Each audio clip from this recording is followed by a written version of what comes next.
पुरातत्वविद समय समय पर विभिन्न खोज करके इतिहास के बारे में जानकारियां जुटाते रहते हैं। कभी कभी ये खोजें इतिहास के छिपे राज खोल देती हैं, तो कभी नए सवाल खड़े कर देती हैं। तो आज हम आपको इतिहास की सबसे बड़ी लूट से लेकर इजिप्ट के प्रसिद्ध राजा टट के पिता के चेहरे के रिकंस्ट्रक्शन की 10 ऐसी ही इनक्रेडिबल आर्कियोलॉजिकल खोजों के बारे में बताएंगे, जिनको जानकर आप भी अचरज में पड़ जाएंगे। तो चलिए शुरू करते हैं अपनी आज की ये video. Number 10, pirate coins. Road द्वीप में पाए गए सिक्कों ने इतिहास के एक पुराने लूट के केस को सुलझा दिया है। 17वीं शताब्दी के ये सिक्के उत्तरी अमेरिका में पाए गए सबसे पुराने सिक्के हैं और इन सिक्कों ने इतिहास की सबसे पुरानी लूट का रहस्य खोल दिया है। बात 1695 की है, जब फैंसी नाम के पायरेट शिप जिसका कप्तान हेनरी एवरी था, उसके डाकुओं ने उस समय के सबसे शक्तिशाली भारतीय शासक औरंगजेब के जहाज पर हमला करने का निश्चय लिया। उस जहाज में सोने, चांदी, हीरे जैसी तमाम बहुमूल्य वस्तुएं थी। आज के समय में उनकी कीमत $1 मिलियन की होगी। यह उस समय की सबसे बड़ी रॉबरी थी। इस लूट को इतनी बेहतर तरीके से अंजाम दिया गया था कि तमाम कोशिशों के बाद भी कोई पता नहीं लगा पाया था कि इस लूट के बाद लुटेरे कहां और कैसे भाग गए। पर इन सिक्कों की खोज के बाद कुछ लोगों का कहना है ये उसी लूट के समय के सिक्के हैं और ये लूटपाट के बाद डाकुओं का ये समूह इतना संपन्न हो गया था कि ये लूटपाट छोड़कर इंग्लैंड में बस गए थे। Number 9, sharing a tomb. हाल ही में स्पेन की आर्कियोलॉजिकल साइट ला मोलोया में एक कब्र में एक महिला और पुरुष का शव एक साथ दफन मिला है।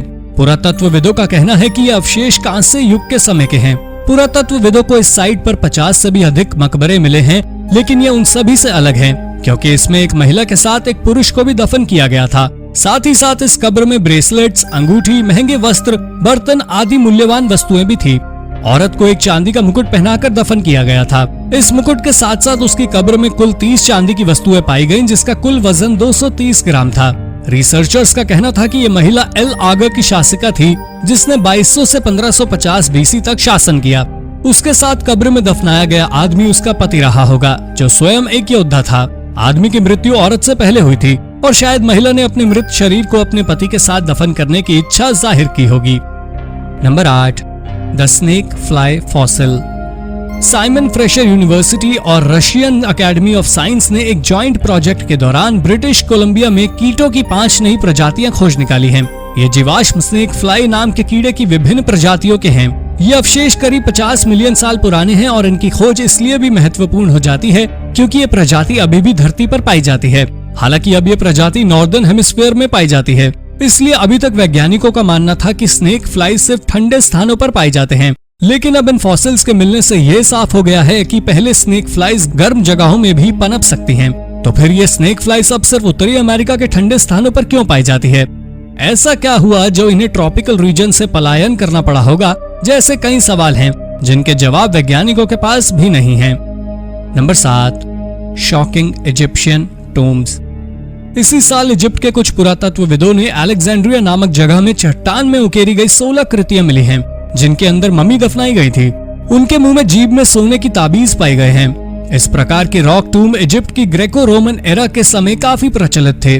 खास बात यह है कि इसी क्षेत्र में प्राचीन मिस्र की सबसे चर्चित, शक्तिशाली, बुद्धिमान और खूबसूरती की मिसाल कही जाने वाली रानी क्लियोपात्रा का मकबरा खोजा जा रहा है। किसी मम्मी पर मृत्यु के देवता ओसिरिस की याद दिलाती सोने की कलाकृति है, तो किसी पर सींग और सांप बने हैं। एक मम्मी के सीने पर चौड़ा सा हार है, जिसे होरस देवता का संकेत माना जाता है। इसके साथ 8 सोने के फ्लेक, 8 मार्बल के मास्क भी शामिल हैं। हालांकि वैज्ञानिकों को इनके बारे में कोई जानकारी नहीं है कि ये मकबरे किसके हैं और इन्हें इस तरह क्यों दफन किया गया। लेकिन ये बेहद महत्वपूर्ण अवशेष है और पुरातत्वविद इसके माध्यम से जानकारी जुटाने में लगे हुए हैं। Number 6, the megalodon tooth. South Carolina में एक प्रोफेशनल फॉसिल हंटर मैथ्यू ने खुदाई के दौरान एक मेगालोडन दांत ढूंढ निकाला, जो कि एक शार्क का था। ये दांत 6.5 इंच लंबा था और इसका वजन 3 पाउंड था। इतने कमाल के फॉसिल की खोज पर मैथ्यू को खुद यकीन नहीं हो रहा था। सबसे बड़े दांतों वाली शार्क मछली मेगालोडॉन करीब 3.5 मिलियन वर्ष पहले समुद्र में पाई जाती थी। ये शार्क 60 फीट लंबी होती थी, यानी आकार में इतनी बड़ी होती थी कि किसी ग्रेट व्हाइट शार्क को किसी दवा की गोली की तरह निगल ले। शार्क एक्सपर्ट्स की माने तो एक शार्क के दांत की लंबाई उसके शरीर के आकार की 1 इंच प्रति 10 फीट होती है। तो अब आप इस फॉसिल के दांत की लंबाई से उस लगभग 65 फीट लंबे शार्क के विशालकाय शरीर का अंदाजा लगा ही सकते हैं। Number 5, reconstruction of king Tut's father's face.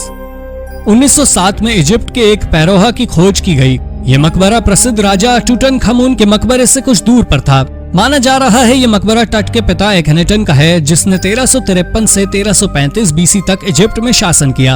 और आखिरकार इस मम्मी की खोज के 100 साल बाद वैज्ञानिकों ने टट के पिता के चेहरे का 3D इमेज बना ही लिया। हालांकि ये इतना आसान नहीं था। सिसेरो रिसर्च सेंटर में विशेषज्ञों की एक टीम ने ब्राजील के फोरेंसिक एक्सपर्ट्स के साथ मिलकर कई महीनों की कड़ी मेहनत के बाद चेहरे को बनाने में सफलता प्राप्त की।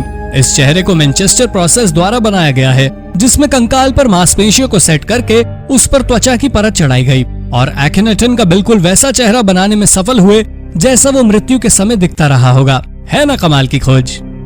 Number 4, Roman time machine. हाल ही में पुरातत्वविदों ने एक ऐसी आर्कियोलॉजिकल साइट खोज निकाली है जो इतनी बेहतरी के साथ संरक्षित की है कि इसे प्राचीन ब्रिटेन की टाइम मशीन कहा जा रहा है। लगभग 2000 साल पहले जब रोमन लोग ब्रिटेन पर कब्जा कर रहे थे, उस समय पुराने साम्राज्य का सबसे आकर्षक स्ट्रक्चर हैड्रियन वॉल थी, जो कि 73 मील लंबी थी। इसी वॉल के पास साउथ शील्ड में ये ग्रेनरीज थी। हालांकि रोमन साम्राज्य में बहुत कम ग्रेनरीज होती थी, पर इस क्षेत्र में 24 थी। इन ग्रेनरीज से लगभग 50,000 रोमन सैनिकों को राशन सामग्री पहुंचाई जाती थी, पर बाद में इन्हें बैरक का रूप दे दिया गया। Number 3, the Viking relic. Sweden के नेशनल हिस्टोरिकल म्यूजियम के फील्ड आर्कियोलॉजिस्ट ने स्टॉकहोम के वाइकिंग सेटलमेंट से एक बर्तन के अंदर कपड़े में लिपटे हुए चांदी के 8 नेकलेस और 12 सिक्के खोजे हैं। ये ओरिजिनल वाइकिंग सिक्के हैं जो बेहद दुर्लभ होते हैं। सबसे दुर्लभ सिक्का 10वीं सदी में खोजा गया नॉर्मन कॉइन था। स्वीडन में अब तक ऐसे सिर्फ 2 सिक्के पाए गए हैं। चूंकि नॉर्मंडी का आधिपत्य वाइकिंग्स के हाथ में ही था, तो आप सोच सकते हैं कि स्वीडन में बड़ी मात्रा में ये सिक्के पाए जाते होंगे, लेकिन ये सच नहीं है। ये सिक्के बहुत दुर्लभ थे। ऐसा इसलिए क्योंकि वाइकिंग पूरी तरह चांदी के बने सिक्के इस्तेमाल करते थे। कोई नहीं जानता ये सिक्के इतने कम क्यों बनाए गए थे, लेकिन इन दुर्लभ सिक्कों की ये खोज अपने आप में रोचक जरूर है। Number 2, ancient Thracian necropolis. उत्तर पश्चिम बल्गारिया के बैली नामक शहर के पास 2nd सेंचुरी बीसी की 15 कब्रें खोज निकाली गई हैं। ये कब्रें नेक्रोपोलिस के भीतर पाई गई हैं और इन्हें प्राचीन थ्रेसियन लोगों ने बनवाया था, जो बल्गारिया में करीब 3500 साल पहले बसे हुए थे। ये ग्रेव्स ब्रॉन्ज एज से आयरन एज के ट्रांजिशन के दौरान बनाई गई थी। इनमें बर्तन एवं कई तरह के आर्टिफैक्ट मिले हैं, जिसमें सबसे खास है पक्षी के आकार का बना ये सेरेमिक वेसल, जो 3000 साल पुराना है। ये किसी बतख या किसी अन्य जलीय पक्षी की बनावट का बना हुआ है। इस बर्तन को हाल ही में खोजा गया है और 2020 की बल्गेरियन आर्कियोलॉजिकल एग्जीबिशन में भी लगाया गया। वैसे तो ये साइट लगभग 40 साल पहले खोजी गई थी, लेकिन यहाँ तरह तरह के रोचक आर्टिफैक्ट्स लगातार मिलते रहे हैं और इस साइट पर पुरातत्वविदों की रिसर्च अभी भी जारी है। Number 1, the Maryland colonial site. लगभग 100 साल की लंबी खोजबीन के बाद अभी कुछ समय पहले ही आर्कियोलॉजिस्ट ने मैरीलैंड में सबसे पुरानी कॉलोनियल साइट ढूंढ ली है। सेंट मैरी का ऐतिहासिक किला मैरीलैंड में अंग्रेजों द्वारा बनवाया गया तथा आज के यूनाइटेड स्टेट्स का पहला फोर्ट था। ये फोर्ट 1634 में बनवाया गया था और पुरातत्वविदों का मानना है इनमें कुछ इमारतें अमेरिकी ओरिजिन की भी थीं। आर्कियोलॉजिकल जियोफिजिस्ट टिम हॉसली जब अवशेषों को खोजने के लिए ग्राउंड पेनिट्रेटिंग रडार का इस्तेमाल कर रहे थे, तब उन्होंने इस किले की आउटलाइन ढूंढ ली और खुदाई करने पर यह पूरा सेटलमेंट भी खोज लिया गया। पुरातत्वविदों का कहना है ये खोज इसलिए भी और महत्वपूर्ण हो जाती है क्योंकि सेंट मेरी 1994 में आखिरी बार खोजे गए फोर्ट जेम्स टाउन की सिस्टर कॉलोनी है। पुरातत्वविदों को 1930 से इस जगह की तलाश थी। 150 कॉलोनी से घिरी ये जगह आज बस एक फुटबॉल के मैदान जैसी है। तो दोस्तों, ये थी हाल ही में खोजी गई सबसे बेहतरीन आर्कियोलॉजिकल साइट्स और आर्टिफैक्ट्स, जिनके बारे में जानकर आप भी हैरान हो गए होंगे। इनमें से कौन सी खोज आपको सबसे अधिक रोचक लगी, हमें कमेंट करके जरूर बताइए। ऐसे ही अन्य रोचक तथ्य जानने के लिए और हमसे जुड़े रहने के लिए हमारे चैनल को सब्सक्राइब करना ना भूलें। धन्यवाद।